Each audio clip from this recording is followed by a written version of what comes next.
नमस्ते हमारे प्यारे भाई, कैसे हैं आप? देखो भाई, मैं एक ऐसा इंसान हूँ जिसे पढ़ाने के अलावा कुछ आता ही नहीं है। मैं केवल पढ़ा ही सकता हूँ। ना मैं बहुत अच्छा वक्ता हूँ, ना मुझे नेता या लीडर बनने की होड़ है, ना मैंने आगे आके जो है कभी किसी चीज़ को बार-बार चिल्ला के कि मैं ये कर दूँगा, मैं वो कर दूँगा, ना मैंने कभी इस तरह की चीज़ें करी हैं।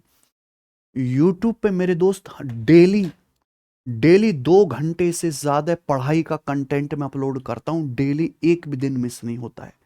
मैं बीमार भी हूं तो भी मैं 2 घंटे से ज्यादा पढ़ाता हूं यूट्यूब पर फ्री बच्चों के लिए। हालांकि पढ़ने वाले बच्चों की संख्या बहुत कम है, लेकिन वो कामयाब होने वाले बच्चे, मेरी नजर उन पे ही रहती है। मेरी नजर क्रीम बच्चों पे रहती है, लेकिन मैं ये भी कोशिश करता हूं जो पढ़ाई से अलग थलग के बच्चों, उनको बार बार मोटिवेट करता रहूं। डेली 2 घंटे से ज्यादा पढ़ाई के कंटेंट की वीडियो अपलोड होते हैं गगन प्रताप मैथ्स और मैथ्स कॉन्सेप्ट के यूट्यूब चैनल पे। और 2 मिनट से भी कम टाइम के लिए मोटिवेशन या शॉर्ट्स या मुझे कोई इंफॉर्मेशन देनी है, वो हमारे चैनल्स पे अपलोड होता है। बच्चा पढ़ाई में इंटरेस्ट है ही नहीं, बच्चे को और चीज़ों में इंटरेस्ट है। हमें ये चीज़ करनी पड़ती है क्योंकि हम चैनल को एक्टिव रखें। कोई बच्चा आएगा अगर घूमते फिरते तो पढ़ाई भी कर लेगा, पढ़ भी लेगा। हम भारत में पहले ऐसे अध्यापक रहे जिसने गणित को शॉर्ट्स फॉर्मेट में रील के माध्यम से सिखाने की कोशिश की, और पूरे देश का, शायद पूरी दुनिया का सबसे बड़ा जो है यूट्यूब चैनल होगा जिसमें 2000 से ज्यादा मैंने शॉर्ट्स बना डाली हैं गणित की। 2000 से ज्यादा। कि पढ़ाई नहीं है? पढ़ाई है मेरे दोस्त। भाई, मैं पढ़ाने के अलावा कुछ जानता ही नहीं हो। जब मेरे से ज्यादा सीनियर इतने अनुभवी शिक्षक है तो मुझे वो चीज करने की जरूरत ही नहीं है। मैं अच्छा पढ़ाऊंगा आपको, बेहतर पढ़ाऊंगा, आप उसी तरह की उम्मीद ही मुझसे करिए। ठीक है? हमारे पढ़ाने में कोई कमी हो, आप कोई मुझसे मुझे कोई सुझाव देना चाहते हो, वो कमेंट्स में बताइए। कमेंट सेक्शन आपके लिए खुला है। मैंने कभी अपने आप को ऐसे टीचर ट्रीट ही नहीं किया। मैं तो आपको हमेशा प्यारे भाई करके ही बोलता हूं और भाई की तरह ट्रीट करता हूं। और मैं हर एक उस बच्चे का भला चाहता हूं जो मेहनती है। और इस बात का भी दावा है कि कोई स्टूडेंट अपनी पढ़ाई में अपनी करियर बनाने के लिए, सरकारी नौकरी के लिए जितनी मेहनत करता है, उससे कहीं गुना ज्यादा एज ए टीचर इतना कामयाब होने के बावजूद मैं डेली करता हूं अपनी लाइफ में। केवल एप्लीकेशन पर, बैचेस में नहीं, यूट्यूब पर भी। यूट्यूब पर भी मेरे भाई, क्योंकि मेरी तो एक ही चीज है मेरे भाई, मेहनत, मेहनत और अंधाधुंध मेहनत। अगर कोई बच्चा मेहनत कर रहा है, एसएससी के 10 एग्जाम होते हैं, रेलवे के एग्जाम होते हैं, इंटेलिजेंस ब्यूरो के पेपर हैं, स्टेट एग्जाम हैं, टेक्नीशियंस के एग्जाम हैं, बहुत सारे ऐसे सेंट्रल गवर्नमेंट के पेपर हैं जो अपना सेपरेट पेपर कराते हैं, वो बच्चा कहीं ना कहीं लग जाएगा। ऐसे भी बच्चे हैं जो बहुत गरीब परिवार से निकले लेकिन इतनी ज्यादा मेहनती किए कि वो एक साल में सात, तीन तीन, चार चार नौकरी, सरकारी नौकरी लेके निकले। और ऐसे भी बालक हैं जो पढ़ाई को बहुत हल्के में बिल्कुल मेहनत नहीं करे और 3-4 साल तक तैयारी करने के बावजूद उनकी एक भी नौकरी नहीं लगी। बच्चे की मेहनत पे भी बहुत कुछ डिपेंड करता है। मेहनत कभी वेस्ट नहीं जाती, लेकिन वो सही डायरेक्शन में होनी चाहिए मेरे भाई। बच्चों को आप एक बात बताइए, एक जेन्युइन और एक मेहनती स्टूडेंट्स के पास क्या इस बात का समय है कि वो दिन भर यूट्यूब पे काला सच की वीडियो देखता रहे और अपना कीमती समय बर्बाद करता रहे, दिन भर कमेंट स्क्रॉल करता रहे? एक स्टूडेंट को सोशल मीडिया पे कम, पढ़ाई में, किताबों में ज्यादा समय बिताना चाहिए मेरे भाई। ठीक है? मेहनत करो, मेहनत से ही मेरे भाई सुधार हो सकता है और कोई रास्ता है नहीं। ठीक है दोस्त? तो अब जैसे स्टेनो के आंसर की आई थी, हम पढ़ाई के मुद्दे पे ही वापस आ जाते हैं। एसएससी का भी एग्जाम हुआ, एग्जाम सही से नहीं हो पाया। अ, हालांकि स्टेनो के एग्जाम को एसएससी ने काफी हद तक सही करवाने की कोशिश करी, लेकिन अभी भी बहुत सुधार की जरूरत है। स्टेनो का एग्जाम में मैथ आता नहीं है, पर फिर भी हर एक शिफ्ट में एक एक दो दो सवाल गणित के पूछे गए। और ये ऐसे क्वेश्चन थे जिनको रीजनिंग में भी काउंट किया जा सकता, आउट ऑफ सिलेबस क्वेश्चन है। लगभग 25 के आसपास एक क्वेश्चन है। तो इस वीडियो में मैं आपको एसएससी स्टेनो का जब भी पेपर हुआ है उसमें गणित के जितने भी सवाल पूछे गए वो सारे के सारे सॉल्व करा दूंगा। इजी सवाल है मेरे भाई, हर एक बच्चे को कर लेने चाहिए। कोई बच्चा कहे सर मेरा तो सीजल का पेपर है, तो मैं तो रेलवे का पेपर दूंगा। नहीं भैया, जो भी आप एग्जाम दोगे, सेम ही एग्जामिनर, जिस एग्जामिनर ने सिलेक्शन फेस का पेपर बनाया, जिसने स्टेनो का पेपर बनाया, वही आपका सीजल सिटसल का पेपर बनाने वाला है। तो ये क्वेश्चंस हर एक बच्चे को सॉल्व कर लेने चाहिए। कॉपी पेन लेके बैठो, मैं आपको सवाल दिखाऊंगा मेरे भाई, पॉज करना और खुद से सॉल्व करने की कोशिश करिएगा। अच्छा, टेलीग्राम चैनल पे आप जाओगे तो हमारी टीम ने सारी पीडीएफ डलवा दी है ना। मैंने जगह स्टेनो की, जनरल अवेयरनेस की पीडीएफ हिंदी में, इंग्लिश में, अब रीजनिंग की भी, ये मैथ्स के क्वेश्चंस की पीडीएफ भी मैं डलवा दूंगा साथ साथ। सब टेलीग्राम चैनल जो है से पीडीएफ डाउनलोड कर सकते हो। चलो शुरू करते हैं भाई, कॉपी पेन लेके बैठो। पहला सवाल, इस बार बड़ी गलती ये है कि ये ना, जैसे इंग्लिश में क्वेश्चन फ्रेम करते हैं ये लोग, तो हिंदी भी ये एआई से कन्वर्ट करा रहे हैं, जबकि एआई को इतनी बढ़िया हिंदी आती नहीं है मेरे भाई। हमारे देश में हिंदी भाषी लोगों को हिंदी नहीं आती, एआई को कहां से हिंदी आएगी? तो हिंदी को कन्वर्ट करने में बहुत सारी गलतियां हो रही हैं। एसएससी को सुधारने की जरूरत है, वरना बहुत नुकसान होगा। हिंदी भाषा में काफी गलतियां हैं। ठीक है जी। If 6 people are seated at a round table, अगर एक राउंड टेबल पर 6 लोग बैठे हुए हैं, how many distinct sitting arrangement are possible, तो उनके बैठने के कितने अलग अलग सिटिंग अरेंजमेंट पॉसिबल हैं? देखिए, मैंने अभी परमुटेशन कॉम्बिनेशन में पढ़ा भी दिया, बिल्कुल डायरेक्ट कॉन्सेप्ट है। अगर एक टेबल पर 6 लोग बैठे हुए हैं, टेबल पर, सर्कुलर टेबल है मेरे भाई, गोल मेज है, तो कितने अलग अलग तरीके से बैठ सकते, कितने सिटिंग अरेंजमेंट पॉसिबल है डिफरेंट? तो सीधा कॉन्सेप्ट है 6 - 1 यानी कि 5 फैक्टोरियल। और 5 का फैक्टोरियल सबको पता है, 5 × 4 × 3 × 2 × 1 यानी कि 120। तो 120 डिफरेंट वेज पॉसिबल हैं 6 लोगों को एक राउंड टेबल पर, सर्कुलर टेबल पर बिठाने के लिए। बात खत्म, आगे चलेंगे। How many ways can 4 people be seated in a circle if 2 people must sit next to each other? बहुत बढ़िया सवाल है। अगर 2 आदमी एक दूसरे के बगल में बैठे, तो 4 आदमियों को एक सर्कल में कितने तरीके से बिठाया जा सकता है? बहुत बढ़िया मेरे भाई। देखिए, एक सर्कुलर टेबल है, इस पे 4 लोगों को बिठाना है, लेकिन 2 आदमी हैं, कपल है ना, जो आजू बाजू में ही बैठेंगे मेरे भाई। तो देखिए, जैसे 2 लोग तो मेरे दोस्तों ये हो गए, क्लियर है, और 2 लोग ऐसे हैं जो नेक्स्ट टू ईच अदर ही बैठेंगे मेरे प्यारे भाई, है ना। इनके बीच में कोई आदमी नहीं आना चाहिए, यानी कि मैं कह सकता हूं कि ये एक ही पेयर बन गया। तो कुल मिला के कितने जो है मेरे प्यारे दोस्तों, आप ये समझिए कि 1 2 और 1 पूरा, ये 3 हो गए मेरे प्यारे भाई। तो 3 लोग हो गए, ऐसे समझिए। तो 3 लोगों को सर्कुलर टेबल पर बिठाना है, तो कितने तरीके से बिठाएंगे? 3 - 1 फैक्टोरियल, यानी कि 2 फैक्टोरियल तरीकों से। आप बोलोगे जी सर बिल्कुल सही, बिठा देंगे। लेकिन आप ये समझो कि ये जो 2 लोग जो इकट्ठे बैठ रहे हैं, ये भी तो आपस में इंटरचेंज हो सकते हैं, है भी ये लेफ्ट राइट राइट लेफ्ट ऐसे भी तो हो सकता है ना। ये ऐसे ऐसे ऐसे भी तो हो सकता है, यानी कि इनको भी मेरे दोस्तों आप जो है 2 तरीकों से बिठा सकते हो। ठीक है जी। आप बोलो फैक्टोरियल 2 2 होता है, 2 दूनी 4, यानी कि 4 तरीकों से बिठाया जा सकता है। यहां पे डी ऑप्शन करेक्ट है। क्या आपको मेरी बात समझ में आ गई है? क्लियर है? तो ये चीज देखना होगा कि यहां पे 2 लोग भी तो 2 डिफरेंट तरीके से बैठ सकते हैं। जैसे ए है, ये बी है, तो ए भी बैठ गया, हो सकता है बी ए ऐसे बैठ जाए। क्लियर? आप बोलोगे हाँ जी सर। आगे देखेंगे।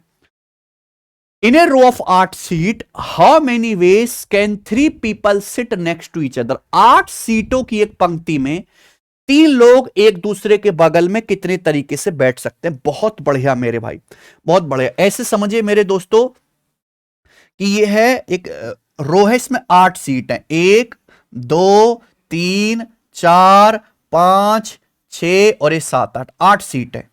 अब 3 लोगों को मेरे दोस्तों एक दूसरे के बगल में बिठाना, कितने तरीके से बैठ सकते हैं? तो मान लीजिए 3 लोग हैं, 3 लोग हैं मेरे प्यारे दोस्तों, इनको एक दूसरे के बगल में इकट्ठे ही बैठेंगे मेरे पर, कहीं भी बैठे लेकिन इकट्ठे बैठेंगे। तो आप मुझे बताओ 3 लोग कितने तरीके से बिठाए जा सकते हैं? 3 लोगों को बिठाया जा सकता है मेरे प्यारे भी, क्योंकि ये सर्कुलर नहीं है, फैक्टोरियल 3 तरीकों से 3 लोगों को। बात समझ में आ रही है? जैसे मान लीजिए कि ये ए बी सी है, तो एक तो तरीका ए बी सी हो गया, ए सी बी हो जाएगा, बी सी ए हो जाएगा, बी ए सी हो जाएगा, इस तरीके से ना फैक्टोरियल 3 तरीके हो जाएंगे अगर आप काउंट करोगे तो। ठीक है जी। लेकिन मेरे भाई हमारे पास 8 सीट हैं, तो मेरे दोस्तों जैसे एक तो तरीका आपको ये दिखाई दे रहा है, एक दूसरा तरीका मेरे दोस्तों ये हो जाएगा कि यहां पे तीनों बैठ जाएं। आप बोलोगे हाँ सर। एक तीसरा तरीका ये हो जाएगा कि यहां पे तीनों लोग बैठ जाएं। ठीक है, आप बोलोगे हाँ सर। एक तरीका ये हो जाएगा कि यहां पे मेरे दोस्तों तीनों लोग बैठ जाएं। आप बोलोगे हाँ जी सर। एक तरीका ये हो जाएगा कि यहां पर ये तीनों लोग बैठ जाएं, है भाई, यहां पर ये तीनों लोग बैठ जाएं। आप बोलोगे जी सर बिल्कुल सही। ठीक है जी। तो 1 2 3 4 5, ये सॉरी ये तीनों लोग है ना, इस तरीके से। तो यानी कि 6 वे हो जाएंगे मेरे प्यार भी, 6 तरीके हो जाएंगे। नहीं समझे होंगे तो आप ऐसे भी देख सकते हैं कि भाई एक पोजीशन तो ये हो गई, एक फिर यहां पे बना सकते हो, एक आप यहां पे, एक यहां पे बना सकते हो, 3 का पेयर, एक यहां पे और एक मेरे दोस्तों एक आखिर में। तो इस तरीके से यहां पे 6 वेज हो जाएंगे ये। तो फैक्टोरियल 3 का मतलब 6 और 6 गुणा 6 यानी कि 36, 36 वेज। थोड़ा सा दिमाग लगाने वाला क्वेश्चन है मेरे दोस्तों, बढ़िया सवाल है। समझ में आई बात आपको? ठीक है जी। भाई 3 लोगों को इकट्ठे बिठाना है तो फैक्टोरियल 3 तरीकों से बैठ सकते हैं, लेकिन हमारे पास सीट 8 है। तो इन 8 सीटों पर ये 3 जरूरी थोड़ा ना कि यहीं पर बैठे, ये यहां भी तो 3 ऐसे बैठ सकते हैं। तो इस तरीके से अगर हम बिठाएंगे 8 सीटों पे तो 6 तरीके हो जाएंगे, गुणा करेंगे टोटल 36 वेज हो जाएंगे। समझ में आया? आप बोलोगे जी सर बहुत बढ़िया। आगे चलते हैं। अगर 3 पुरुष और 2 महिलाएं एक रो में बैठते हैं तो कितनी बैठने की व्यवस्था पॉसिबल है, कितनी सिटिंग अरेंजमेंट पॉसिबल है such that no women is seated next to another women. देखे, औरत औरत से चढ़ती है मेरे भाई, आदमी गले मिलके मिलता है। खैर आजकल तो आदमी भी लड़ रहे हैं। तो मेरे दोस्त 3 मैन हैं और 2 वुमेन हैं, कितने सिटिंग अरेंजमेंट पॉसिबल हैं कि दोनों वुमेन इकट्ठे ना बैठे?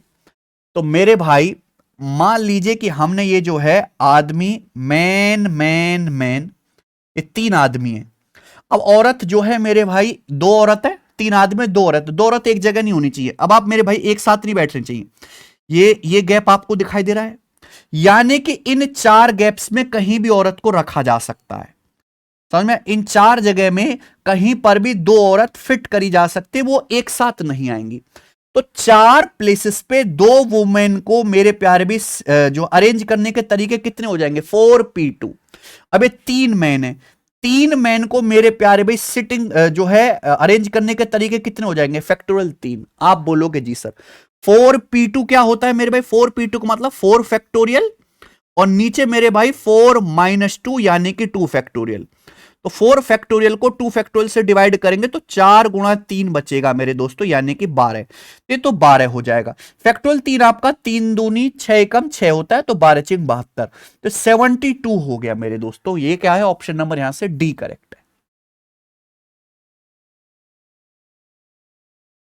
समझ में आ गया? आप बोलोगे जी सर बिल्कुल अच्छी तरीके से समझ में आ गया, कोई परेशानी नहीं है। आगे चलेंगे, सवाल नंबर है 5। ओके, मैंने ना टॉपिक वाइज सवाल लिए, जो सारे परमुटेशन कॉम्बिनेशन के सवाल एक जगह हो गए। 5 आदमियों को एक पंक्ति में कितने तरीके से बिठाया जा सकता है कि ए और बी एक दूसरे के बगल में ना हो? भाई देखो, 5 आदमी हैं, उनको एक पंक्ति में बिठाना है कि ए और बी एक दूसरे का बगल में ना हो, यानी कि मेरे भाई 5 आदमी में से 2 आदमी तो ए और बी हैं, ये एक दूसरे के बगल में नहीं बैठने चाहिए। तो बाकी के जो 3 आदमी मेरे प्यारे भी, ये 3 आदमी हो गए, इनको ऐसे बिठा लो। अब ए और बी आजू बाजू में अगल बगल में नहीं होनी चाहिए। तो मेरे दोस्तों ये 4 जगह हो गई, यानी कि बिल्कुल पिछला ही सवाल है, बस अलग है। इन 4 जगह पर मेरे दोस्तों ये 2 आदमी ए और बी को कहीं भी बिठा लो, ये जो है अगल बगल में नहीं आएंगे, यानी कि बिल्कुल सेम ही तो क्वेश्चन है ये। बिल्कुल भाई, आपने मेरे दोस्तों 3 लोगों को यहां बिठा लिया, मान लीजिए X Y Z, X Y Z, ठीक है भाई। ये 3 लोग कितने तरीके से बैठ सकते हैं? फैक्टोरियल 3 तरीके से। और इन 4 जगह पे ए और बी जो है आप कहीं भी बिठा लो, कितने तरीके से बैठेंगे? 4p2 वेज से। तो टोटल कितना आ जाएगा? ये भी 72 आ जाएगा, बिल्कुल सेम पिछला सवाल है, सी ऑप्शन, बस लैंग्वेज अलग है। बताओ इसमें और इसमें कोई फर्क है क्या? नहीं। हो गया जी। आगे चलते, अगला सवाल लेंगे, सवाल number 6।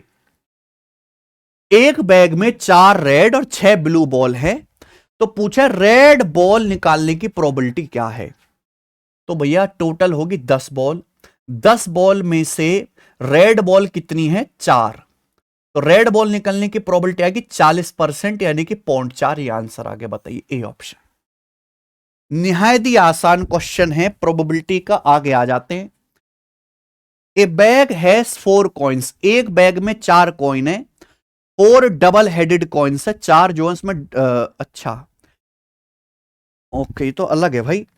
A bag has 4 coins, एक बैग में fair coins, fair coins, fair coins का मतलब देखो, जो शोले फिल्म आपने देखी है तो उसमें अमिताभ बच्चन, क्या क्या नाम है उसमें, जय नाम है ना, वो जो सिक्का उछालता है वो दोनों तरफ हेड होता है ना, वो जो दोनों तरफ हेड होता है वो फेयर कॉइन नहीं है। फेयर कॉइन का मतलब एक तरफ हेड एक तरफ टेल। डबल यहां और डबल हेडेड कॉइन का मतलब दोनों तरफ ही हेड हो, ठीक है। तो 4 तो फेयर कॉइन है एक बैग में, और 4 जो है डबल हेडेड कॉइन से। डबल हेडेड कॉइन का मतलब दोनों ही साइड जो है मेरे दोस्तों पट है, दोनों ही साइड हेड है। क्लियर है? आप बोलोगे जी सर बिल्कुल सही। अब यहां पे एक coin is drawn and flipped 3 times, एक सिक्का निकाला जाता है और उसे 3 बार उछाला जाता है। अच्छा, ऑल हेड्स, 3 बार सभी पर क्या आता है? ऑल हेड आता है, चित्त आता है, सॉरी, सभी पर हेड आता है। तो क्या प्रोबेबिलिटी है कि ये डबल हेडेड है? क्या प्रोबेबिलिटी है ये डबल हेडेड है मेरे भाई? ओके, ये सवाल है मेरे दोस्त। देखो मेरे दोस्त, हमारे पास टोटल कितने कॉइन्स है? 8 कॉइन्स है। आप बोलोगे जी सर बिल्कुल से 8 कॉइन्स है। अब 8 में से 4 तो आपके फेयर कॉइन्स हैं, और मेरे दोस्तों आपके 4 जो हैं वो डबल हेडेड कॉइन्स है। आप बोलोगे जी सर बिल्कुल सही, कोई प्रॉब्लम नहीं है, यहां तक कोई परेशानी? आप बोलोगे जी सर कोई दिक्कत नहीं। अब आप बताइए, अब इसमें से एक सिक्का निकाला जाता है। अब आप मुझे बताओ इसकी क्या प्रोबेबिलिटी है कि जो आप 8 कॉइन्स में से एक सिक्का निकालोगे वो फेयर होगा? भाई फेयर कॉइन्स कितने? 4 कॉइन्स हैं, तो 8 कॉइन्स में से एक फेयर सही सिक्का होने की संभावना 1/2 है। क्या प्रोबेबिलिटी कि 8 कॉइन्स में से अगर आप एक कॉइन्स निकालते तो डबल हेडेड कॉइन्स होगा? भाई इसकी प्रोबेबिलिटी भी 1/2 होगी कि 8 टोटल कॉइन में से डबल हेडेड कितने मेरे दोस्तों? आपके 4 हैं। अब हमने इस सिक्का एक निकाल लिया, उसको 3 बार उछाला मेरे दोस्तों, और तीनों बार क्या आया है? आपका हेड आया है। क्लियर है? आप बोलोगे हां जी सर। तो भाई एक सिक्के को तीनों बार उछाला तो तीनों बार हेड आने की प्रोबेबिलिटी क्या होगी मेरे दोस्तों? ध्यान सुनेगा। अगर हमने जो सिक्का निकाला है वो फेयर कॉइन है मेरे भाई, फेयर कॉइन है, तो उसके फेयर कॉइन हमने सबसे पहले एक सिक्का निकाला, तो उसके फेयर कॉइन होने की प्रोबेबिलिटी है 1/2। अब इसको 3 बार उछाला मेरे भाई, 3 बार उछाला, तीनों बार हेड आने की प्रोबेबिलिटी क्या है? या तो भाई फेयर कॉइन में या तो हेड आएगा, टेल आएगा। दो, यहां पे दो जो है मेरे दोस्तों आउटकम्स है, उसमें से पॉसिबल आउटकम आपको क्या है?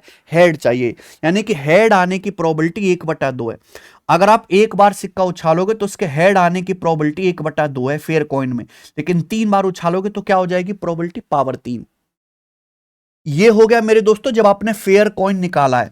मान लो अगर आपने डबल हेडेड कॉइन्स निकाला है, तो डबल हेडेड कॉइन के निकालने की प्रोबेबिलिटी क्या है? 1/2। 8 सिक्कों में से आपने एक सिक्का निकाला, उसके डबल हेड होने की संभावना क्या है? 1/2। अब आपने इसको 3 बार उछाला, भाई डबल हेड है, चाहे कितनी भी बार उछालते रहो, क्योंकि दोनों तरफ हेड है तो उछालने पर हेड ही आएगा। तो यानी कि इस पर हेड आने की प्रोबेबिलिटी पूरी 100% है। 3 बार उछाला है तो क्या हो जाएगा? 1 का क्यूब। यानी कि मेरे भाई अगर एक सिक्का निकालकर आप उसको 3 बार उछालते हो तो तीनों बार हेड आने की जो प्रोबेबिलिटी टोटल कितनी आ जाएगी? आ जाएगी मेरे भाई कितना? 1/16 प्लस 1/2, ये आ जाएगा 8/16 प्लस 1/16, यानी कि 9/16। ये आ गया। 8 कॉइन्स में इस तरह का केस दिया हुआ है, अगर आप एक सिक्का निकाल के 3 बार उछालोगे तो हेड आने की प्रोबेबिलिटी 9/16 है। क्या संभावना है कि मेरे भाई ये डबल हेडेड हो? बहुत बढ़िया सवाल है। तीनों बार हेड आया, तीनों बार हेड आया उछालने पर, तो प्रोबेबिलिटी कितनी? 9/16। अब उसमें से मेरे भाई जो आपने सिक्का निकाला है, क्या संभावना है कि डबल हेडेड हो? 9/16 तीनों बार उछालने पर एक सिक्के को हेड आने की प्रोबेबिलिटी है, लेकिन वो सिक्का डबल हेडेड हो, उसकी क्या प्रोबेबिलिटी है? 1/2। तो 1/2 को डिवाइड करना पड़ेगा 9/16 से मेरे भाई। 2 से 16 8 बार कट जाएगा, 8 ऊपर जाएगा, 8/9। तो सवाल का आंसर आ जाएगा 8/9, ऑप्शन नंबर बी। ये थोड़ा तगड़ा सवाल है यार, ये अच्छा सवाल है।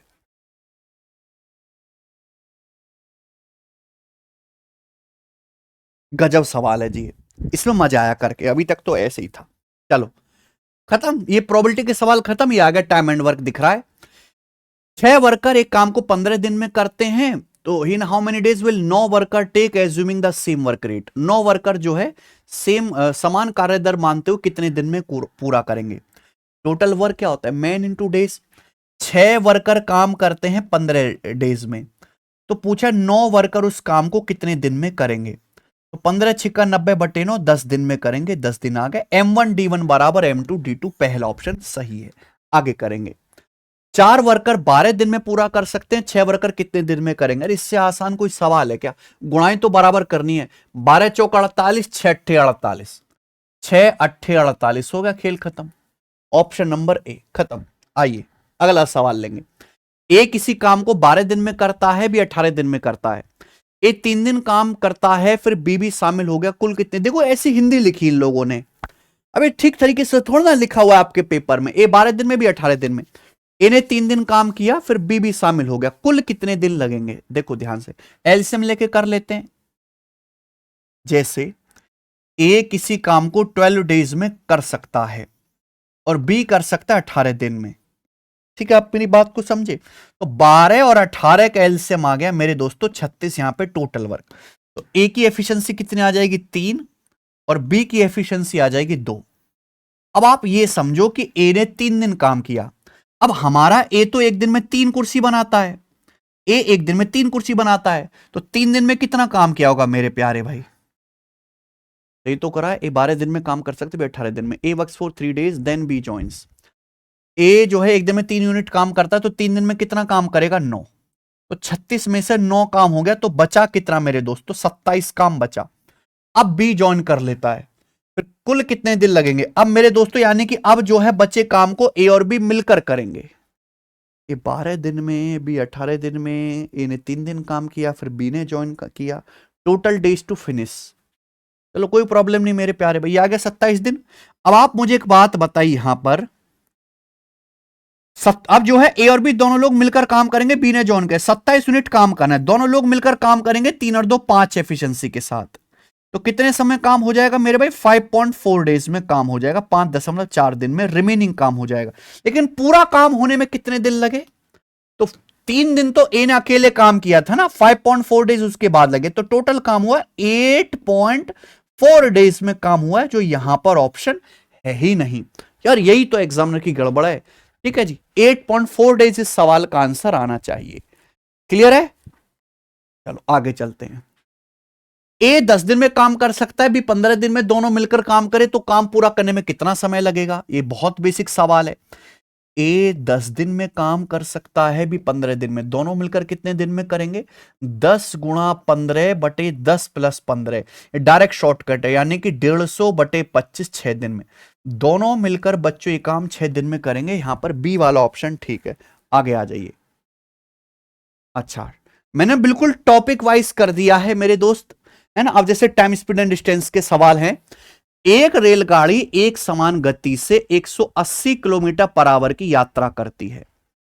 अगर स्पीड 15 किलोमीटर पर आवर ज्यादा होती तो उसे सेम डिस्टेंस कवर करने में 1 घंटा कम लगता।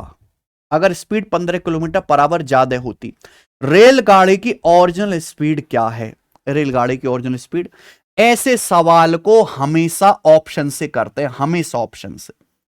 जो ऑप्शन सेटिस्फाई करेगा वो आंसर होगा मेरे भाई, जो ऑप्शन सेटिस्फाई करेगा। ठीक है, अगर आप करना चाहते हैं तो मैं आपको बेसिक भी बता देता हूं कि जैसे मान लीजिए रेलगाड़ी की ओरिजिनल स्पीड है s किलोमीटर पर आवर। रेलगाड़ी की ओरिजिनल स्पीड है s किलोमीटर पर आवर। अब एक बात बताओ, एक रेलगाड़ी की मूल चाल है s किलोमीटर पर आवर, आपने रेलगाड़ी की स्पीड को बढ़ा दिया, बढ़ा के कर दिया s plus 15 kilometre per hour. आपने जो है स्पीड 15 किलोमीटर पर आवर ज्यादा होती तो 1 घंटा समय कम लगता। देखो टाइम कैसे आता है, टाइम बराबर डिस्टेंस बटे स्पीड। रेलगाड़ी कितनी डिस्टेंस जाती है? 180 किलोमीटर। अगर रेलगाड़ी 180 किलोमीटर एस की स्पीड से जाएगी तो कितना टाइम लगेगा? ये टाइम लगेगा। अगर स्पीड 15 किलोमीटर पर आवर ज्यादा होती है, एस प्लस 15 होती, तो 180 किलोमीटर जाने में कितना टाइम लगता है? 180 बटे एस प्लस 15। पहले ये टाइम लग रहा था, अब ये टाइम लग रहा है। अब जो टाइम है वो पहले से 1 घंटा कम है, यानी कि इनका डिफरेंस 1 है। इस इक्वेशन को सॉल्व करो, आंसर आ जाएगा, पर मैं बनाऊंगा ऑप्शन से। पहला ऑप्शन अगर लूंगा 60 नहीं हो सकता, क्योंकि 180 60 से कट जाएगा, पर 60 प्लस 15 75, 180 75 से नहीं कटेगा, 45। यही आंसर है बेटा, बी ऑप्शन। अगर मैं इसकी जगह 45 लेता हूं कि भैया पहले स्पीड 45 थी तो अब होगी 60। अगर 180 को 45 से भाग करेंगे 4 जाएगा, 180 को 60 से भाग करेंगे 3 जाएगा, 4 माइनस 3 एक सेटिस्फाई हो गया, 45 इस सवाल का आंसर आ गया। क्लियर? आप बोलोगे जी सर एकदम क्लियर है। 13वां सवाल दो, तो इजी क्वेश्चन है, हर एक बच्चा कर सकता है। अब एग्जामिनर को पता होना चाहिए कि गणित के सवाल उसने रीजनिंग समझ के डाल दीजिए। 150 मीटर लंबी एक रेलगाड़ी एक खंबे को 10 सेकंड में पार करती है, इसकी स्पीड क्या है? देखो स्पीड बराबर डिस्टेंस बटे टाइम।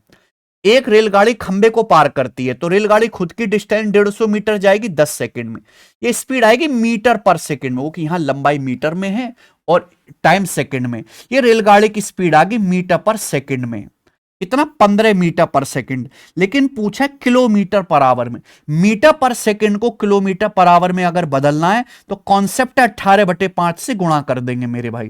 तो ये हो जाएगा दोस्त 5 तिया 15 और 18 ते 54, 54 kilometre per hour. B option ठीक है, 54। चलो,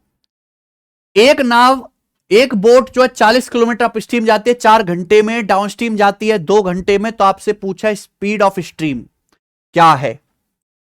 तो धारा की गति y का मान पूछा है ना, y का मान क्या होता है? d माइनस यू बटे 2। डाउन स्ट्रीम अप स्ट्रीम की स्पीड निकालनी पड़ेगी। अब एक बोट जो है अप स्ट्रीम जाती है 40 किलोमीटर 4 घंटे में, तो अप स्ट्रीम की स्पीड आ जाएगी 10 किलोमीटर पर आवर, ये अप स्ट्रीम की स्पीड आ जाएगी, ठीक है। और डाउन स्ट्रीम जाते हैं 2 घंटे में, तो डाउन स्ट्रीम ये नाव जाते हैं 40 किलोमीटर 2 घंटे में, तो डाउन स्ट्रीम की स्पीड आ जाएगी मेरे प्यारे भाई यहां पर 20। तो वाई क्या आएगा? डी माइनस यू बटे 2, 20 माइनस 10, 10 बटे 2 यानी कि 5। 5 इस सवाल का आंसर है, डी ऑप्शन। कुछ नहीं है सवाल में, आगे आ जाइए। The sum of two consecutive odd number is 24। दो क्रमागत विषम संख्याओं का योग 24 से बड़ी संख्या कौन सी है? देखो साफ साफ दिख रहा है 11 और 13, बड़ी संख्या 13 है। कुछ यार क्या है ये सवाल, कोई एक्स मानने की जरूरत नहीं, ऑप्शन में दिख रहा है 11 13 24 होता है। विषम संख्या 11 13 लगातार है, क्रमागत विषम संख्या। बड़ी संख्या पूछिए 13 आंसर। एक संख्या को 5 से भाग देने पर 3 बचता है, उसके वर्ग को 5 से भाग देने पर शेषफल क्या होगा? जैसे मान लिया एक संख्या n है, अगर किसी संख्या को 5 से भाग देते हैं तो मेरे दोस्त रिमाइंडर आता है 3, यही है। उस संख्या के स्क्वायर को अगर 5 से भाग देंगे तो क्या आएगा मेरे भाई? अगर आपने संख्या का स्क्वायर किया तो रिमाइंडर का भी स्क्वायर हो जाएगा, 3 का स्क्वायर 9। ये लॉजिक होता है, लेकिन 5 से भाग करने पर 9 तो आएगा नहीं। 9 को फिर 5 से भाग करेंगे, 5 एकम 5 क्या आएगा? रिमाइंडर 4। इस सवाल का आंसर 4 है, ठीक है। आगे चलेगा। 20 लीटर का एक मिक्सचर है जिसमें जूस और वाटर का रेशियो 3:2 है, मिश्रण में कितना जूस है? यार क्या सवाल है मेरे भाई। 20 लीटर का मिश्रण है, इसमें जूस और पानी का रेशियो 3:2 है, तो जूस कितना है? 3 यूनिट। टोटल कितना है मेरे दोस्तों? 5, 3/5 आ गया। तो 5 चौक 20 से 4 12 लीटर आपका जूस है। 3 का मल्टीपल एक ही ऑप्शन दिख भी रहा है। आगे चलेंगे 18वां। 50 लीटर के मिश्रण में दूध पानी का रेशियो 3:2 है, अनुपात 1:1 करने के लिए कितना पानी मिलाना होगा? हमारे पास 50 लीटर का एक मिश्रण है जिसमें मिल्क वाटर का रेशियो 3:2 है, इसका मतलब 30 लीटर आपका मिल्क होगा, 20 लीटर पानी होगा, तभी तो टोटल 50 लीटर बन पाएगा। हमारे पास टोटल 50 लीटर मिश्रण है, इसमें मिल्क वाटर का रेशियो 3:2 है, तो 30 लीटर मिल्क होगा, 20 लीटर पानी होगा। अब इसमें जो है ना 3:2 को 50 को 3:2 में ब्रेक करो, 30-20 आएगा। एक एक अनुपात करना है तो कितना पानी मिलाना होगा? तो मेरे भाई हमने पानी मिलाना है, मिल्क नहीं मिलाना, मिल्क सेम रहेगा। अगर मिल्क पहले 30 लीटर था तो मिल्क अब भी 30 लीटर रहेगा, लेकिन मिल्क वाटर का रेशियो 1:1 करना है, तो मिल्क 30 लीटर है तो वाटर भी 30 लीटर करना पड़ेगा, तभी तो रेशियो 30-30 का 1:1 आएगा। तो कितना वाटर मिलाना पड़ेगा? 10 लीटर। 10 लीटर पानी यहां मिलाना होगा, डी ऑप्शन। आगे चलेंगे 19वां। कुछ ज्यादा ही जल्दी नहीं हो रहा ये है? एक दुकान 10 रुपए पर पेन और 40 रुपए प्रति नोटबुक बेचती है। नोटबुक पर 10% की छूट के बाद एक ग्राहक 3 पेन और 2 नोटबुक खरीदता है, तो आपसे पूछा टोटल कॉस्ट क्या होगा? टोटल कॉस्ट किसके लिए? ग्राहक के लिए होगा ना मेरे भाई। देखो एक शॉप सेल करती है भाई एक पेन 10 रुपए का और एक नोटबुक 40 रुपए की, ठीक है। अब नोटबुक पे यहां पे 10% का डिस्काउंट दिया गया है नोटबुक पे। तो 3 पेन और 2 नोटबुक का कॉस्ट कितना है आपको बताना है। 3 पेन प्लस 2 नोटबुक। आप बोलोगे हाँ जी सर। अब ध्यान सुनेगा भाई, एक पेन 10 रुपए का है तो 3 पेन हो जाएंगे 30 रुपए के। लेकिन नोटबुक जो है ये आपकी नोटबुक जो है ये 40 रुपए की है, लेकिन इस पे 10% की छूट मिल जाएगी। 40 का 10% 4 होता है, 4 की छूट मिल जाएगी तो नोटबुक कितने में बिकी जाएगी? 36। एक नोटबुक 36 की, तो 2 नोटबुक कितने की बिकेंगी? 72 की। तो 72 प्लस 30 आ जाएगा 102 इंडियन रुपीज। 102 रुपए में मेरे दोस्तों कुल कॉस्ट पड़ेगी ग्राहक को। एक दुकानदार एक पेन को 10% की छूट देकर 45 रुपए में बेचता है। पेन का अंकित मूल्य क्या? अगर दुकानदार ने 10% की छूट दी 1/10, यानी कि 10 का सामान 9 में बेचा है, जबकि बेचा कितने में? 45 रुपए में बेचा है। देखो छूट किस पे दी जाती है? मार्क प्राइस पर। मार्क प्राइस पर, ठीक है जी। 9 के लिए 45, 10 के लिए 50 रुपए। ये घटिया सवाल है जो ऑप्शन से दिमाग में ही हो जाएगा, ये लिखना भी नहीं है। 500 रुपए की कीमत वाले प्रोडक्ट पर 20% छूट मिलती है, फिर छूट वाली कीमत पर 5% का टैक्स लगता है। फाइनल प्राइस क्या है? देखो, एक प्रोडक्ट का प्राइस है 500 रुपीज, पहले इस पे 20% छूट मिलती है, ठीक है जी। एक प्रोडक्ट का जो प्राइस है 500 रुपए, 20% डिस्काउंट मिलेगा, 500 का 20% 100, तो ये कितने का हो जाएगा? 400 रुपए का। बहुत इजी डाटा है। फिर इस पे 5% टैक्स लगा दोगे आप। 400 का 5% कितना होता है भाई साहब? 20 रुपए। यानी कि वो कितने रुपए का बेचेंगे? फाइनल कीमत हो जाएगी इंडियन रुपीज 420, और ये आपका आंसर है डी। निहायत इजी क्वेश्चन। आगे आइए। 10% चक्रवृद्धि ब्याज पर 2 साल के लिए त्रैमासिक रूप से संयोजित 15,000 रुपए का लाभ है। INR 15,000 at 10% compound interest, compounded quarterly for 2 year yields. Okay, चलो करते हैं मेरे भाई। समय है यहां पर 2 साल। हिंदी इंग्लिश में कुछ गड़बड़ है, चलो कोई बात नहीं। देखो, 15,000 रुपए आपका प्रिंसिपल है, ब्याज की दर 10% है, जो क्वार्टरली कंपाउंड हो रहा है 2 साल के लिए। ऑप्शन के हिसाब से देखो तो ये ब्याज नहीं बेटा, अमाउंट पूछा है। ऑप्शन के हिसाब से ब्याज तो है ही नहीं, ये अमाउंट है। चलो देखो मैं आपको बताता हूं, ध्यान से सुनेगा मेरे दोस्त। समय है 2 साल। 2 साल का मतलब होता है 24 महीने। 2 साल का मतलब कितना होता है बेटा? 24 महीने। अगर 24 महीने का समय है और ब्याज क्वार्टरली कंपाउंड हो रहा है, यानी कि हर 3 महीने में कंपाउंड हो रहा है, तो मुझे बताओ 3-3 महीने की कितनी साइकिल बन जाएंगी? 3 महीना, 3 महीना, 3 महीना, 3 महीना, 3 महीना, 3 महीना, 3 महीना, 3 महीना, 8 साइकिल बन जाएंगी। 3 महीना, 3 महीना, 3 महीना, 3 महीना, 3 महीना, 3 महीना, 3 महीना, 3 महीना, तब जाके 24 महीना होगा। 3-3 महीने की 8 साइकिल बनेंगी, यानी कि 8 बार आपको सक्सेसिव करना होगा। ब्याज जो है 10% है। अगर एक साल में 10% ब्याज है तो 3 महीने में, क्वार्टर में कितना ब्याज होगा? क्वार्टर मतलब 1/4 साल में कितना ब्याज होगा? 2.5%। यानी कि हर 3 महीने में आपको 2.5% ब्याज मिलेगा। हर 3 महीने में स्टूडेंट आपको 2.5% ब्याज मिलेगा। 2.5%, 2.5%, 2.5%, 2.5%, 2.5%, 2.5%, 2.5%, यानी कि आपको कंपाउंड इंटरेस्ट जो मिलेगा वो 2.5% का 8 बार सक्सेसिव मिलेगा। 2.5% का 8 बार सक्सेसिव करेंगे तो 2.5 यानी कि लगभग लगभग 20%। तो 20% से हल्का सा ज्यादा ब्याज आपको मिलना चाहिए। क्या आप मेरी बात समझ पा रहे हैं? तो 15,000 का 20% हो गया 3,000, यानी कि अमाउंट हो जाएगा 18,000। 18,000 से हल्का सा बड़ा ही आएगा जो सारे ऑप्शन है, यानी कि सवाल बहुत भयानक है बेटा, बहुत भयानक सवाल है, हैं? हर 3 महीने में मेरे दोस्तों आपको 2.5, क्योंकि यहां ऑप्शंस काफी नजदीक हैं, है ना। 18,432, 654, 18,276, 225। आपको अमाउंट निकालना है मेरे भाई। अमाउंट कैसे करोगे आप? फिर मेरे दिमाग में तो एक ही चीज आ रही है, हो सकता है आप कोई दूसरा तरीका करो, लेकिन मैं पेपर में होता तो मैं ऐसे कर देता इसको कि भी अमाउंट क्या होता है, प्रिंसिपल 15,000 है, इंटू इंटू ब्याज की दर कितनी, हर 3 महीने में 2.5% ब्याज लगेगा। ये हर 3 महीने बाद आपका अमाउंट हो जाएगा मेरे भाई। क्या आप मेरी बात समझ पा रहे हैं? क्या आप मेरी बात समझ पा रहे हैं मेरे दोस्तों? देखो, हर चीज अपने आप में 1 होती है, 100% होती है। हर 3 महीने में आपको अपना पैसा 2.5% बढ़ाना है, तो हर 3 महीने बाद ये होगा। लेकिन 24 महीने बाद अमाउंट पूछा है, तो इसकी पावर 8 आ जाएगा, इसकी पावर 8। क्लियर है? आप बोलोगे जी सर बिल्कुल सही, कोई प्रॉब्लम नहीं है।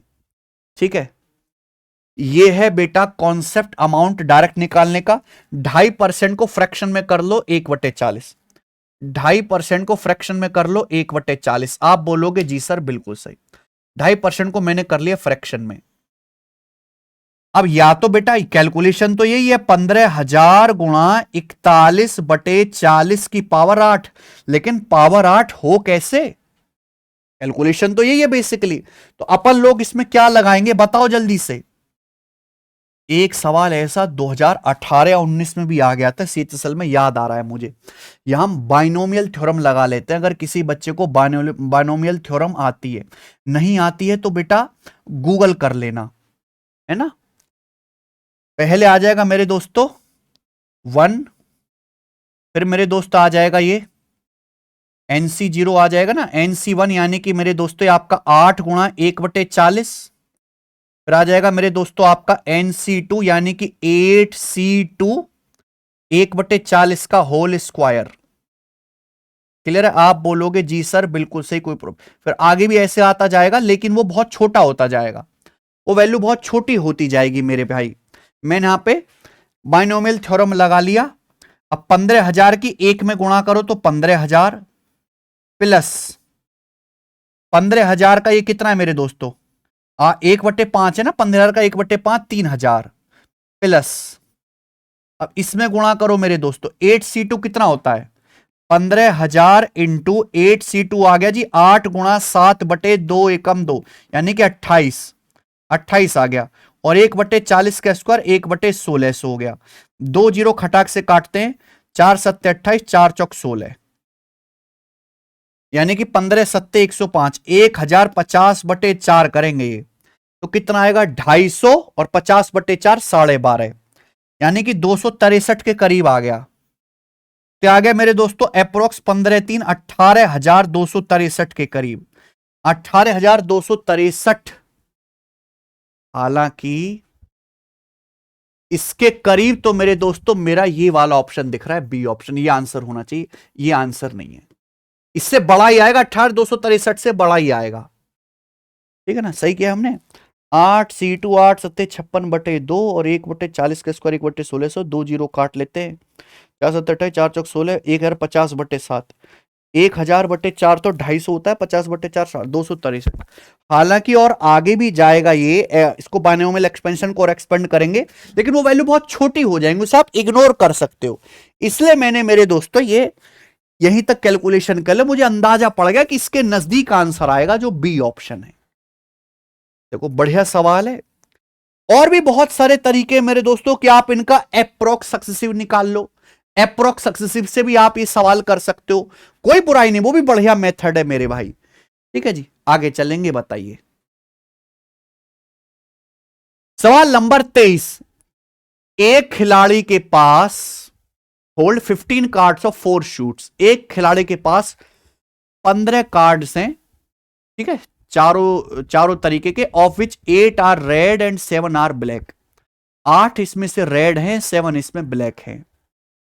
The number of diamond is twice the number of spades, number of hearts is equal to number of diamonds, how many clubs does he hold. उसके पास कितने क्लब्स हैं मेरे भाई, ये सवाल है। ठीक है भाई, देखो आपने प्रोबेबिलिटी में के टाइम्स ताश के पत्तों के बारे में पढ़ा होगा, नहीं है तो आपने खेले होंगे मेरे भाई।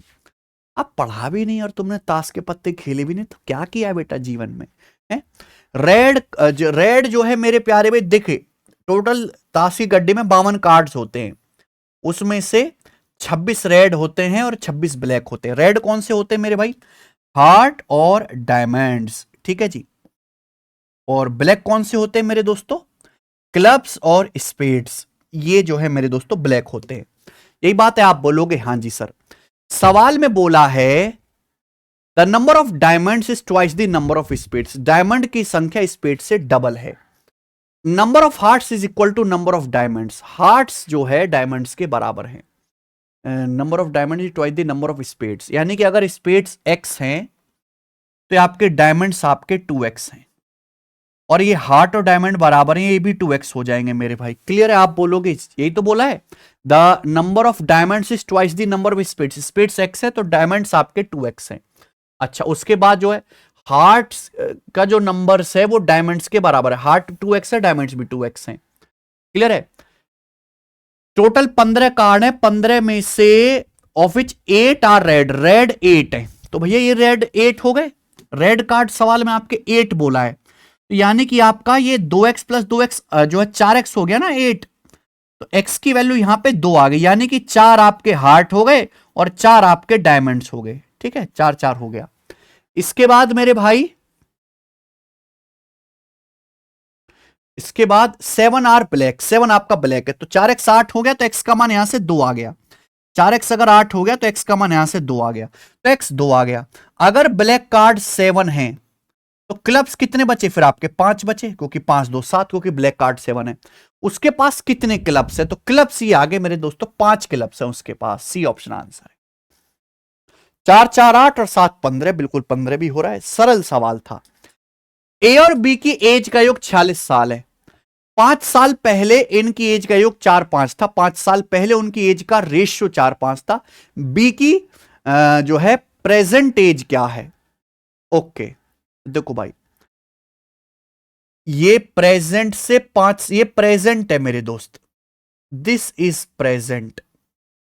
अब हम प्रेजेंट से अगर 5 साल पहले जाते हैं तो दो लोग हैं ए और बी, बड़े महान लोग, इनकी एज का रेशियो 4-5 है, एज का रेशियो। अब आप ये कह सकते हैं कि प्रेजेंट में उनकी एज का योग कितना है, सॉरी ए और बी की एज का योग कितना है? 46 साल। अगर प्रेजेंट में ए और बी की एज का योग 46 साल है तो 5 साल पहले कितना होगा? अगर ए और बी की एज का योग 46 है तो 5 साल पहले ए की भी 5 साल कम होगी, बी की भी 5 साल कम होगी, टोटल 10 साल कम हो जाएगी।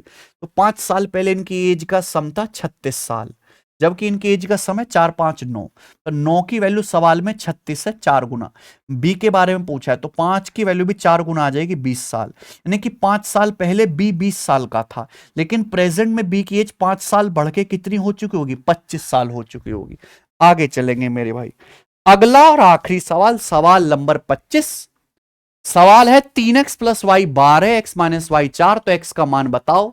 दोनों को ऐड कर दो, ऐड करेंगे y से y कट जाएगा, 3x प्लस 4x बराबर 16, x की वैल्यू 4 आ गई। निहायत ही इजी सवाल है मेरे भाई, खत्म। ठीक है, तो यही सवाल थे जो आपके स्टेनो के पेपर में गणित से पूछे गए थे।